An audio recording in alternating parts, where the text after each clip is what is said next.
एक पिता अपने ही घर में एक कब्र खोदता है और फिर उसी कब्र में अपनी ही बेटी के लाश को तकरीबन 44 दिनों तक रखता है। जब 44 दिन पूरे हो जाते हैं उसके बाद गांव के लोग जो होते हैं, जो ग्रामीण होते हैं, उस पिता को शाबाशी देते हैं, तारीफ़ करते हैं। दोस्तों, आखिर ऐसा क्या होता है, पूरी सच्चाई जानने के लिए, पूरी कहानी को जानने के लिए हमारी वीडियो को अंत तक ज़रूर देखिएगा। अगर आप हमारे चैनल पर नए हैं तो प्लीज़ चैनल को सब्सक्राइब कर लीजिएगा, लाइक और शेयर करना भी नहीं भूलिएगा।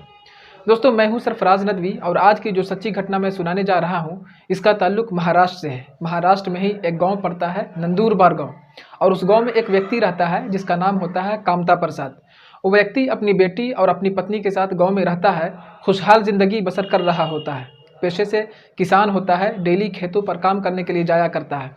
डेली जब खेत पर काम करने के लिए जाता है तो उसकी बेटी जो है खाना लेकर के, डेली यानी रोज़मर्रा का ये काम होता है, बेटी खाना लेकर के खेत पर जाया करती है। लेकिन एक दिन की बात है कि बेटी घर से खाना लेकर निकलती तो है लेकिन खेत पर नहीं पहुंचती है, पिता के पास नहीं पहुंचती है।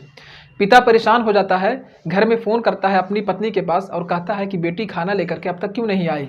पत्नी कहती है कि वो तो 1.5 घंटे पहले गई है, क्या वहाँ पहुँची नहीं। पिता कहता है कि अब तक वो नहीं पहुँची है।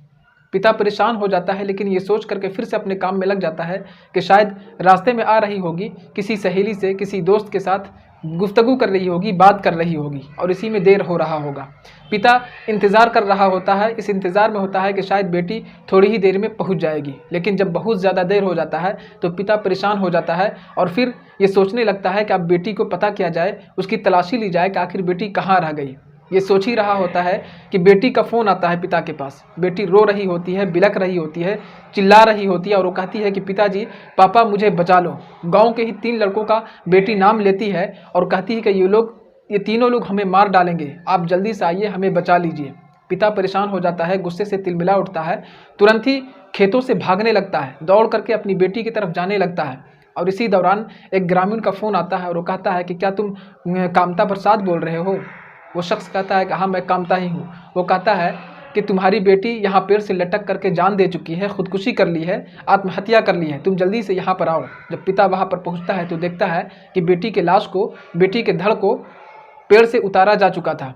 पुलिस को सूचना दिया जाता है, पुलिस फ़ौरन ही मौके पर पहुंचती है और उस शव को कब्जे में लेती है। शव को पोस्टमार्टम के लिए भेज दिया जाता है। लेकिन जब पोस्टमार्टम का रिपोर्ट आता है तो उससे पता चलता है कि बेटी के साथ दरिंदगी नहीं हुई है, न ही बेटी को किसी ने मारा है, बल्कि इस बेटी ने खुद ही खुदकुशी कर ली है, आत्महत्या कर ली है। और फिर ये सुनते ही पुलिस जो है मामले को दबाने की कोशिश करती है, मामले को दबाने में जुट जाती है। इधर जो पिता होता है उसको विश्वास होता है, यकीन होता है कि मेरी बेटी खुदकुशी नहीं कर सकती, मेरी बेटी आत्महत्या नहीं कर सकती है। बेटी की वो आवाज़ पिता के कानों में गूंज रही होती है जो फ़ोन पर बेटी ने कहा था, जो फ़ोन पर बेटी ने जिन लड़कों का नाम लिया था उन लड़कों का नाम भी पिता के कानों में गूंज रहा था, उसके जहनों में, उसके दिमाग में गर्दिश कर रहा था, घूम रहा था।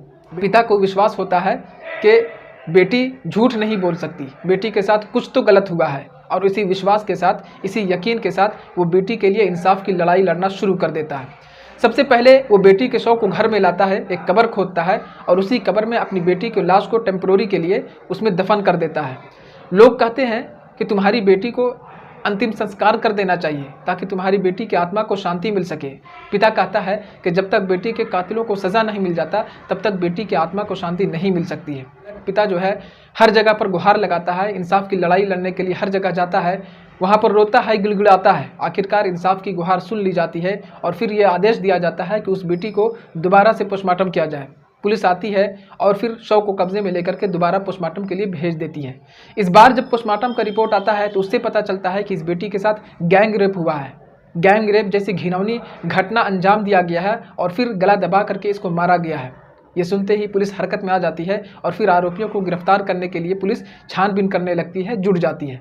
दोस्तों, फिलहाल पुलिस ने आरोपियों को तो गिरफ्तार करके जेल भेज दिया है, लेकिन इस पूरी घटना के बारे में आप क्या कहना चाहेंगे? उस पिता के बारे में क्या कहना चाहेंगे जिस पिता ने इतनी साहस के साथ, इतनी हिम्मत के साथ अपनी बेटी की इंसाफ के लिए लड़ाई लड़ा और फिर आखिरकार उसको इंसाफ मिला, उसे अपनी लड़ाई में कामयाबी भी मिल गई। और फिर उस गांव वालों के बारे में क्या कहना चाहेंगे जो एक पिता को साथ देने के बजाय उसके हौसले को तोड़ने में लगे हुए थे, उसको कह रहे थे कि तुम अपनी बेटी की अंतिम संस्कार कर दो ताकि तुम्हारी बेटी की आत्मा को शांति मिल जाए।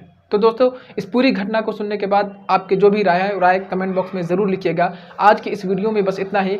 फिर मिलते हैं नेक्स्ट वीडियो में नई घटना के साथ, नई खबर के साथ। तब तक के लिए आप सावधान रहें, सुरक्षित रहें। जय हिंद, जय भारत।